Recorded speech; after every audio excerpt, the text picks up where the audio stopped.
Hi guys, आं बे समाव मोनसे भिडिअ टिप्स नोंथांमोननि सिगाङाव देखायनो लादों। बेनो जाहैबाय काइनमास्टार एप्सआव जेरैहाय काइनमास्टार एप्सआव भिडिअ एडिट खालामोब्ला काइनमास्टार क्रिएसनखौ बोरैहाय दाननो हायो बेखौ आं बुंनो सानदों। बेखौ बोरै दाननो हायो, थारमाने बेखौ लानानै नोंथाङा बेयाव एडिट खालामबाय। एडिट खालामखांनायनि उनाव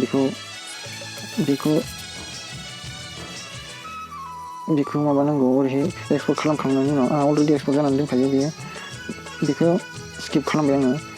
बिनिफ्राय भिडिअ काइनमास्टार क्रिएसनखौ दानोब्ला भिडिअ मेकार मोनसे एप्स लानो गोनां जायो। भिडिअ मेकार आं बेखौ लाबाय।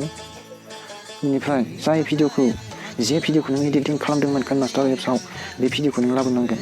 बेखौ लाबोखांनायनि उनाव बेबायदि नुजागोन। ओमफ्राय बेखौ लाबोखांनानै नोङो क्रप्स होननाय अपसन नुजागोन। बे क्रप्सखौ लानानै नोङो इउटुबाव हगारनोबा इउटुब लादो। ओरै लानानै नोङो बेखौ दानगारनो नांगोन। बेखौ दानोब्लानो नोंनि भिडिअआ मोजां जागोन।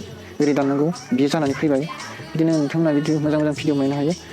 बे क्रप्सखौ नोङो दानोब्लासो बे गोमागोन। बेखौ गोमानोब्ला भिडिअ मेकारनि एप्स गोनांथि जायो। बेनिखायनो नोंथांमोना बिदि मोजां भिडिअखौ बानायलांनो हागोन। बे भिडिअखौ आं नोंथांमोननि सेराव लाबोबाय। गोजोन्थों। नोंथांमोना मोजां मोनदोंब्ला आंनि चेनेलखौ साबस्क्राइब खालामदो आरो इयुनावबो बेबायदिनो मोजां भिडिअ बानायबावगोन आं। गोजोन्थों।